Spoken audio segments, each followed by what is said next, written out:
Tenemos con nosotros a Alex García, quien es académico, investigador, internacionalista y politólogo. Bienvenido al programa. Muchas gracias, gracias por la invitación. Realmente es un placer estar en un contexto internacional. Gracias a ti por venir.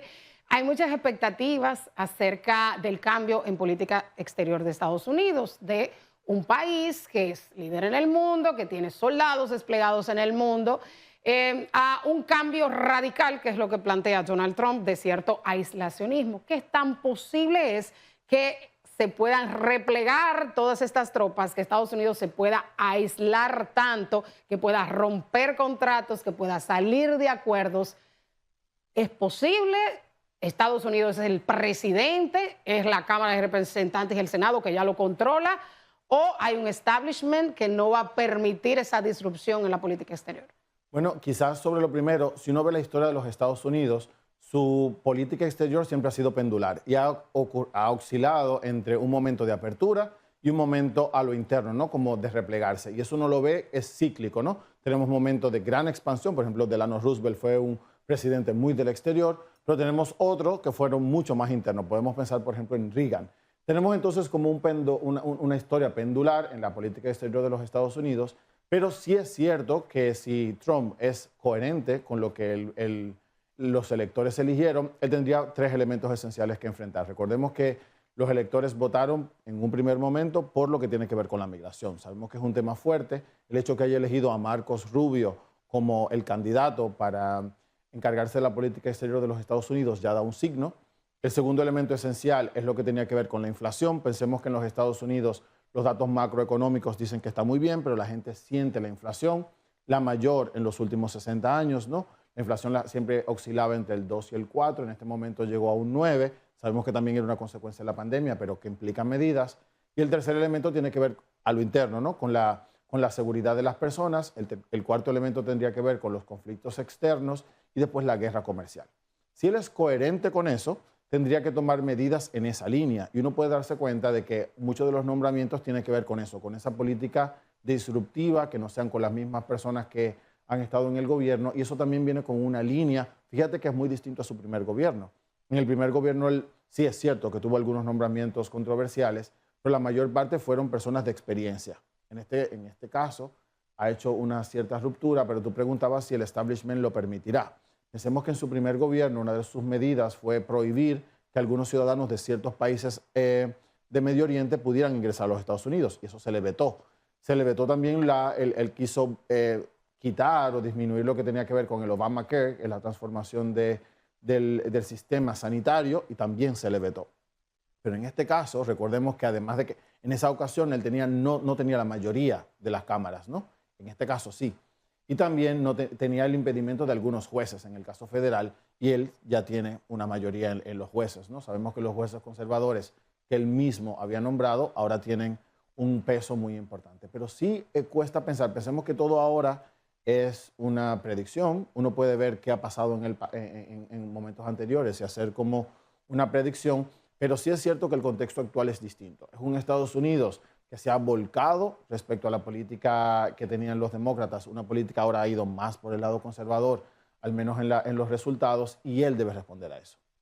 Él mismo habla de que existe un Estado profundo, habla del establishment. ¿Qué tan cierto es? Muchas personas, muchos internacionalistas hablan también que hay una industria armamentística que no va a permitir que esto ocurra, que se retire de las guerras, porque incluso esos contratos son a largo plazo y eso sostiene la economía de Estados Unidos.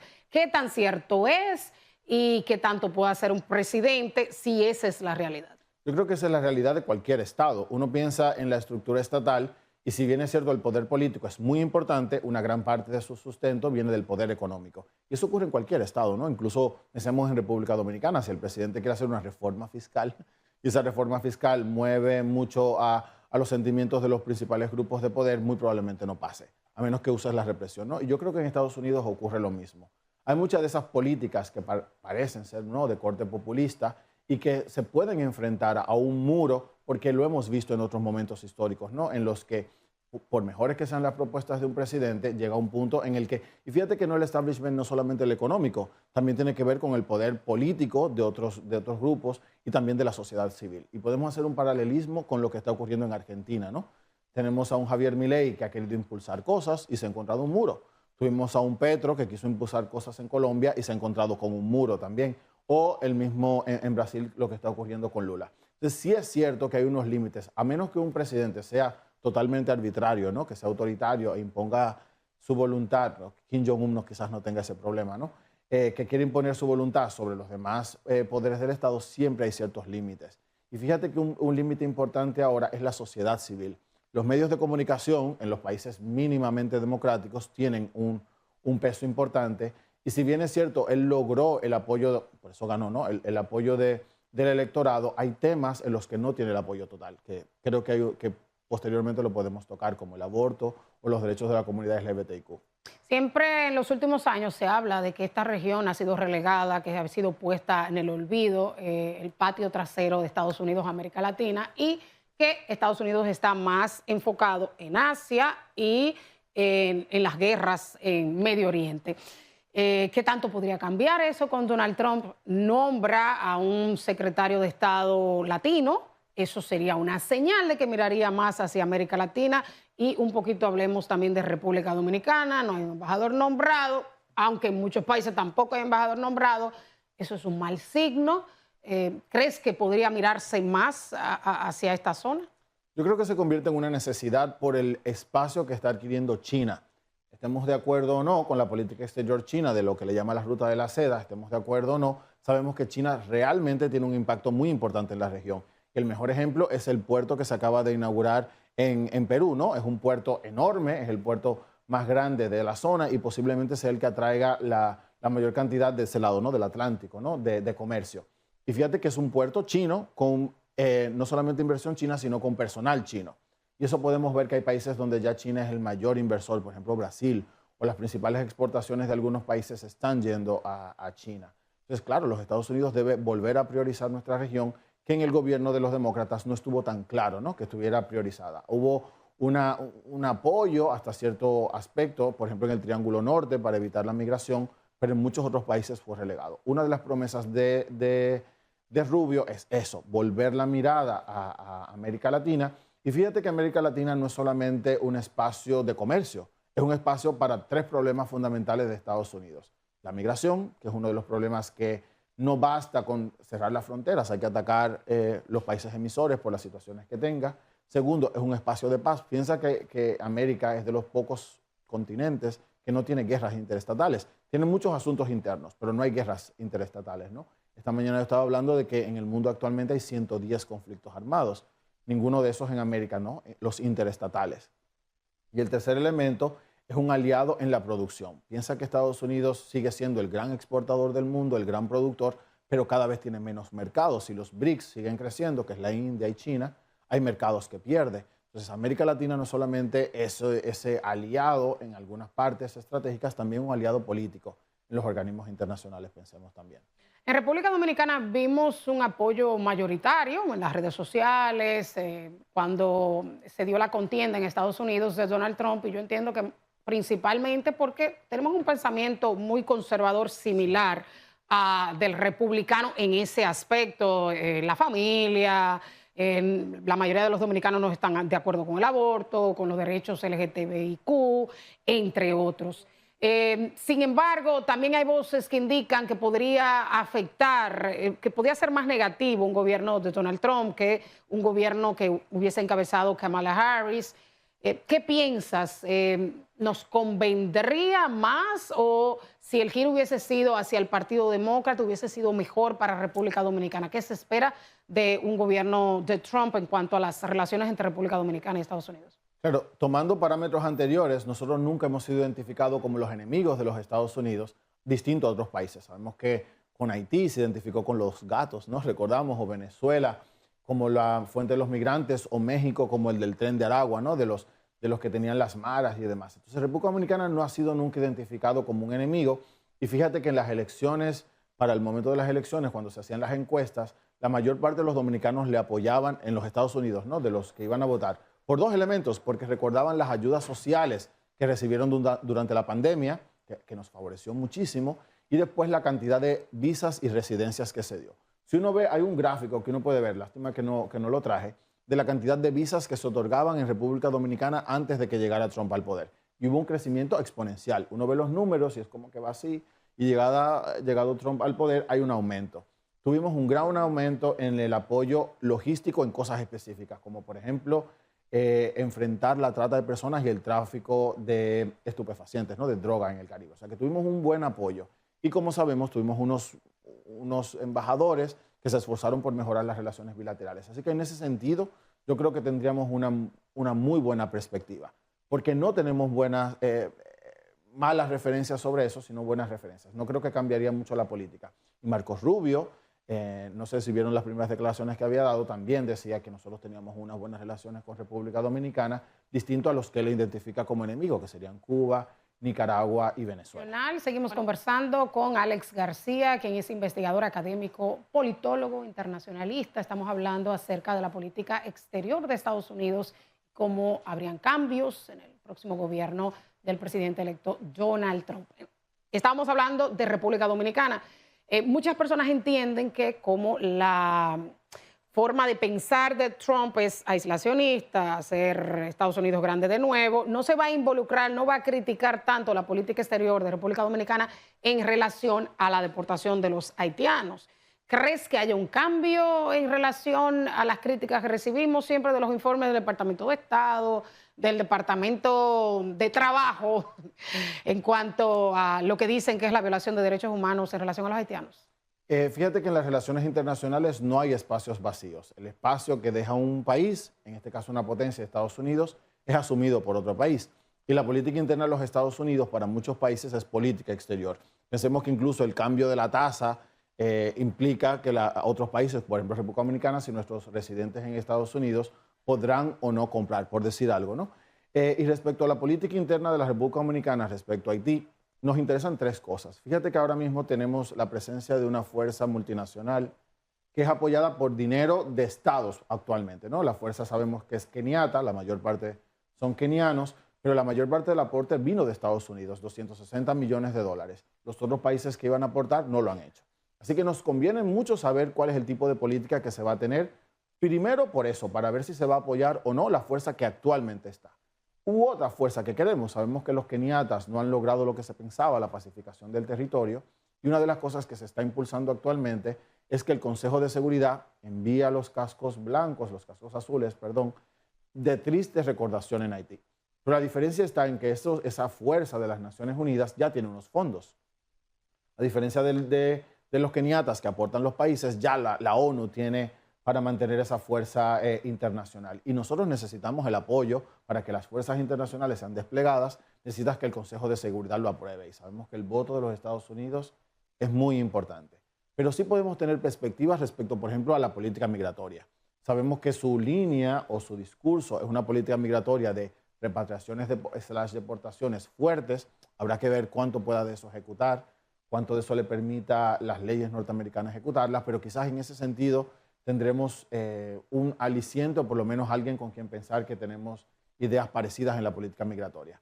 Pero recordemos que muchos de los informes, no necesariamente por el Departamento de Estado se hacen unos informes, pero hay otros informes que son de agencias y habrá que ver cuánto de gestión del gobierno de manera particular esté por encima de las líneas de gestión de las agencias particulares.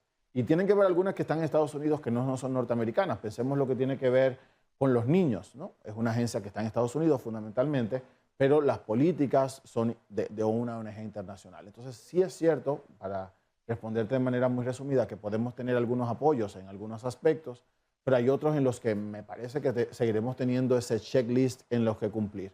Por ejemplo, en la CEDAW, ¿no? Cada año nosotros tenemos, la CEDAW es un examen mundial que se hace sobre los derechos de las mujeres. Sin importar el presidente que hay en los Estados Unidos, tendremos que decir si hay avances o no por unos compromisos que hemos asumido. Hay un aspecto importante que el presidente Donald Trump prometió cumplir, que es la migración. Sin embargo, esto tendría muchos costos y algunos choques porque violaría derechos humanos. Sabemos que en Estados Unidos hay unos procesos muy largos, está el derecho al asilo, a ser escuchado por un juez. ¿Qué tan probable es que pueda cumplir con esas promesas de campaña? Hay cosas que él piensa hacer que me parece, o sea, en campaña él habló incluso de una ley de enemigos extranjeros, que eso se aplicó en la Segunda Guerra Mundial, pero también ha hablado de cambiar el ius solis, que sea por nacimiento. O sea, ¿qué tan posible sería cumplir con esa campaña, tomando en cuenta que en el primer mandato incluso separó familias, dejó niños solos entrar a Estados Unidos?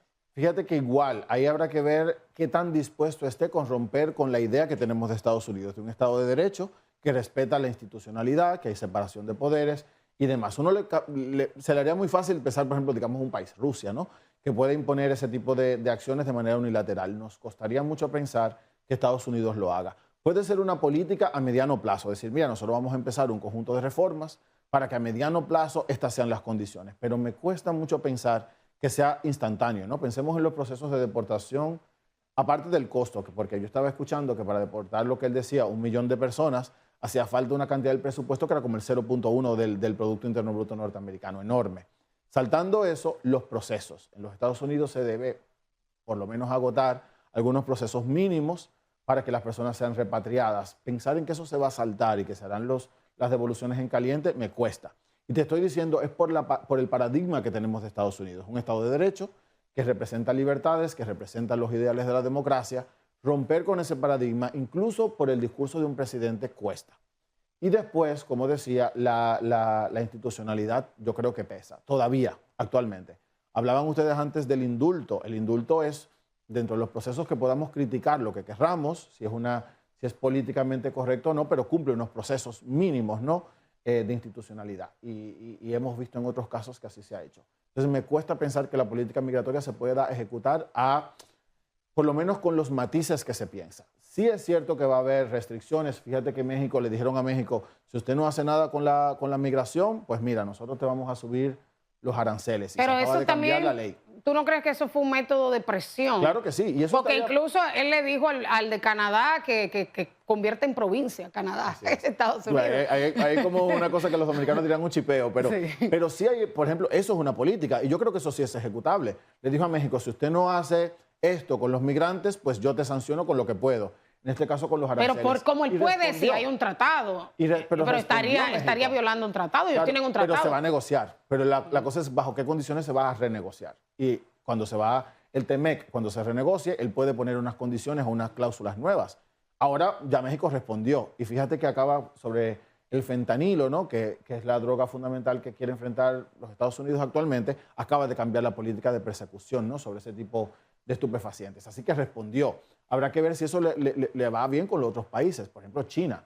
China tiene una cartera de sanciones que puede responder como de retaliaciones, ¿no? Y pensemos en la guerra comercial del 2019. Pero ya vimos que él estaba hablando de los microchips y ya China prohibió algunas importaciones. O sea, desde ya hay con unos límites, porque ya tuvimos en el 2019 una experiencia, ¿no? La guerra comercial de China tuvo un impacto muy importante en los Estados Unidos. Y yo creo que hay un nuevo contexto. Y yo pienso en Lula. Hace unas semanas se hizo la reunión de las 20 grandes potencias, ¿no?, de los G20 en Brasil. Y Lula dijo una cosa muy importante a propósito de los BRICS, de los países de Brasil, Rusia, la India, China y otros, ¿no? Y él dice, mira, antes nosotros teníamos que aceptar porque no había de otra, pero ahora sí hay de otra. Tenemos otros mecanismos supranacionales que quieren imponerse y tenemos una moneda que se está volviendo cada vez más fuerte. Fíjate que la moneda china quiere, o los BRICS, ¿no?, quieren crear una moneda para intercambio que no sea el dólar. Bueno, no se puede dar ese lujo los Estados Unidos de perder ese mercado. Así que yo creo que es como un tanto cuanto. Yo creo que mucho de la política de Trump tiene que ver con su discurso. Es una persona disruptiva, fuerte y como que tira, pero él también tiene la capacidad, yo creo que es un buen negociador en ese sentido, también de retraerse en algunos casos y decir, mira, y uno piensa en el Triángulo Norte. Cuando él estuvo en su último gobierno, el Triángulo Norte son los países que hacen frontera sur con los Estados Unidos, ¿no? Y en el Triángulo Norte, en Guatemala, por ejemplo, él dijo, todos los guatemaltecos que lleguen aquí le vamos a poner tal tipo de sanciones, ¿no?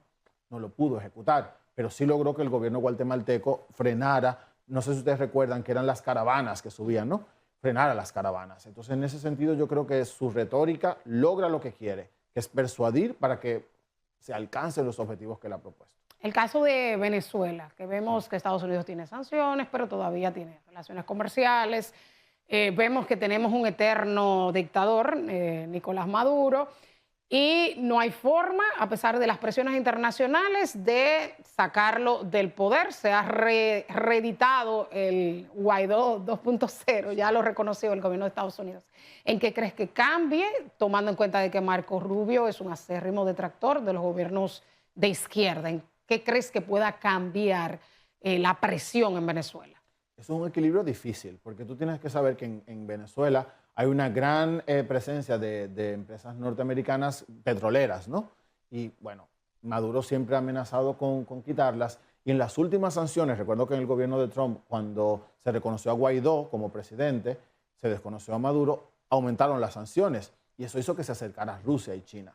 China y Rusia entraron en ese vacío de poder que estaba dejando Estados Unidos. Entonces tiene que haber como un equilibrio entre el hecho de que, mira, tú estás haciendo unas cosas que van contra los principios democráticos y del respeto de los derechos humanos, como ahora que acaba el gobierno de Biden de sancionar a algunos líderes, pero un equilibrio muy difícil. Es decir, mira, yo hasta dónde te sanciono sin que tú te me vayas para el grupo, para el otro lado, y hasta dónde mantengo mi discurso de defensa de los derechos humanos y las libertades. Y de hecho es evidente la necesidad de que apoye la comunidad internacional eso.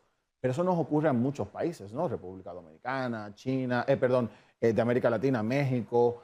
¿Qué podemos hacer para que Maduro cambie su política? ¿Qué pueden hacer los países? Es cierto que las potencias tienen un peso distinto a los demás, pero piensa, por ejemplo, República Dominicana, que tiene una política bastante clara sobre las elecciones, ¿no? Hasta que no se presenten las actas, no reconocemos el gobierno. Ahora, ¿cuántas herramientas de fuerza tenemos para que eso se haga? Si ahora mismo decimos, vamos a invadir Venezuela para que quitemos a Maduro, como que la sangre cuesta más. Y parece que en países como Venezuela u otros países, lo esencial es cuánto esté dispuesto el gobierno a sacrificar a las personas y cuánto esté la comunidad internacional dispuesto a meter presión. Y tú dices, en algunos países basta con cierta presión. Pensemos en lo que acaba de ocurrir en Corea del Sur, ¿no? La gente se tiró a la calle ante una ley marcial y el gobierno se retractó. Bueno, pero el gobierno no está dispuesto a masacrar a su población. El gobierno no está dispuesto a reprimir hasta a violar los derechos humanos. Pero si el gobierno hubiese estado dispuesto, se queda la norma, ¿no? ¿Y qué haría la comunidad internacional? Para defender los derechos de esas personas te invadimos, para enfrentarnos a un ejército que también sería un derramamiento de sangre. Y yo creo que ese es el gran límite del derecho internacional actual. Piensa que incluso en el derecho interno, para que el derecho sea efectivo, tiene que existir por lo menos la promesa del uso de la fuerza. Por ejemplo, en República Dominicana tú violas una norma y tú sabes que te van a sancionar, la policía te va a meter preso y posiblemente vas a la cárcel. En ese sentido tiene que existir la promesa del uso de la fuerza. Si no, las buenas intenciones, ¿no? Cuando tú haces un contrato, la buena fe hace que se cumpla. Pero en la comunidad internacional pensemos que ahora mismo, ¿quién obliga a que otro Estado lo haga? Si ahora mismo Venezuela dice que no, ¿cómo le obligamos? ¿No? Podemos aislarle, pero tenemos un grupo que le va a apoyar. Sabemos que hay gobiernos que le van a apoyar no solamente económicamente, sino con reconocimiento internacional. Entonces ahora tenemos un problema de equilibrio que nos ayuda o nos obliga a repensar los sistemas y mecanismos internacionales. ¿Cómo podemos hacer efectiva? Dos cosas básicas, ¿no? Que los gobiernos trabajen para el beneficio de su población, por un lado, y que se respeten las libertades y derechos de las personas. Hay un gran reto. Donald Trump ha prometido finalizar la guerra en Ucrania en 24 horas. ¿Cómo será esto posible? Y también un poco, no sé cuánto tiempo nos queda, de si crees que habrá un cambio en relación a Israel, porque vemos que el Partido Demócrata y el Republicano tienen una visión muy similar en torno a la guerra en Gaza. Así es. Fíjate que sobre lo que había dicho Trump de que en 24 horas iba a acabar la guerra, si era electo, no lo ha cumplido. Porque es muy difícil. El gran miedo de Zelensky es sí, podemos acabarla, pero ¿bajo qué condiciones? Cediendo territorio. Vamos a tener que reconocer, sobre todo Sebastopol y esa zona que se ha tomado en Crimea, se han anexionado. Así se acabaría la guerra muy fácil. Ahora, ¿estaría dispuesta la OTAN en un primer momento y Ucrania en reconocer eso? Yo creo que hay todavía un equilibrio de poder hasta dónde se puede llegar, ¿no? Estados Unidos, yo creo que bajo el gobierno de Trump, tiene mayores probabilidades de negociación que lo que tenía Biden por la relación personal, vamos a decirlo así, con Putin, pero todavía me parece un poco distante bajo qué condiciones, ¿no? Llegar a un alto al fuego pudiera ser fácil, vamos a dejar de matarnos por un tiempo mientras negociamos, pero llegar a un acuerdo de paz me parece un poquito más difícil. Y respecto a Medio Oriente, Irán sabemos que es el archienemigo por lo menos en Medio Oriente, de Estados Unidos, y está tomando cada vez más fuerza. Así que yo creo que la política respecto a Israel se va a mantener, y se va a mantener por el juego del equilibrio geopolítico regional. Acabamos de reiniciar, vemos el reinicio de la guerra de los conflictos en Siria, sabemos que hay un status quo muy volátil en la región, y Israel es el bastión fuerte de los Estados Unidos, ¿no? No solamente por las bases militares, sino ideológicamente incluso. Así que yo creo que se va a mantener. Y él acaba de decir en varias ocasiones, por ejemplo, respecto a Hezbollah, si ustedes no cumplen con lo que le pedimos, vamos a estallar el infierno, ¿no? Y le acaba de decir a los que están, a los grupos armados generales que están, porque son varios, ¿no?, en la zona, voy a desatar el infierno, por ejemplo, si no devuelven a los rehenes, por ejemplo, los que están en Gaza. Entonces, en ese sentido, yo creo que se va a mantener la política, lo que es una pena, porque mantener ese tipo de política implica que se seguirán perdiendo vidas humanas y que todavía tenemos una generación completa que se va a ver afectada. Y respecto a los demás conflictos regionales que tenemos, yo creo que los Estados Unidos sí se alejará un poco. Pensemos que la presencia de tropas de Estados Unidos ha disminuido, como presencia física de tropas. Su influencia no. Su influencia se ha mantenido sobre todo en el lejano oriente, recordemos en las bases militares, y pensemos también en lo que tiene que ver con la OTAN. Y yo creo que eso se va a mantener. Estados Unidos quizás no empiece que no patrocine el inicio de nuevos conflictos, pero no creo que cambie mucho el tablero geopolítico en materia militar. Bueno, sin desperdicios, gracias Alex García por estar con nosotros.